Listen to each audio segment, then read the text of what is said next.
आध्यात्मिक मृत्यु हमें सुनने में ही बड़ा अजीब सा लगेगा।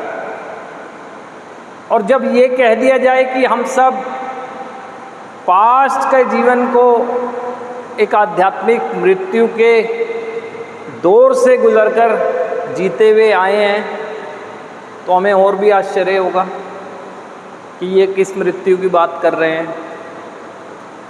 एक होती है शारीरिक मृत्यु, जिसमें सांसों का ही चलना बंद हो जाता है, और शारीरिक मृत्यु के बाद क्या वो अनुभव कर रहा है, ये अनुभव बताने के लिए कभी भी कोई नीचे उतरकर नहीं आता है, या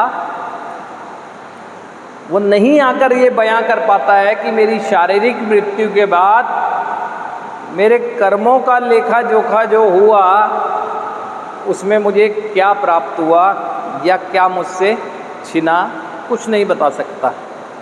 लेकिन ये आध्यात्मिक मृत्यु का दौर जिससे गुजरकर हम सब लोग आए हैं, नरकीय जीवन जीकर जो आए हैं, नरकीय जीवन, हम अगर कल्पना करते हैं या सुनते हैं कि क्या होता है नरकीय जीवन, दुख दर्द पीड़ा सभी की चीज़ की कल्पनाएं आती हैं कि इसीलिए हम भयभीत होते हैं कि नहीं, हमने अच्छे कार्य करने चाहिए। लेकिन क्या पास्ट में आप दुख दर्द पीड़ा के दौर से गुजर नहीं रहे थे अपने कर्मों की वजह से? क्या आपकी नैतिकता का पतन नहीं हो गया था? जो हमें संस्कारों में मिला, क्या उस पर अब जीवन जी रहे थे? जो हमें संस्कार मिले हैं, क्या उसके अनुसार हम चल रहे थे? नहीं चल रहे थे। एक आध्यात्मिक मृत्यु यानी नरकीय जीवन, यानी एक दुख दर्द भरा जीवन जिसे जीकर हम आए हैं। आज जब होश में आए हैं तो दिखता है कि हमने अपने जीवन के साथ साथ, अपनी ज़िंदगी के साथ साथ अपने से कंसर्न करने वाले लोगों की ज़िंदगी को भी नरक बना दिया था।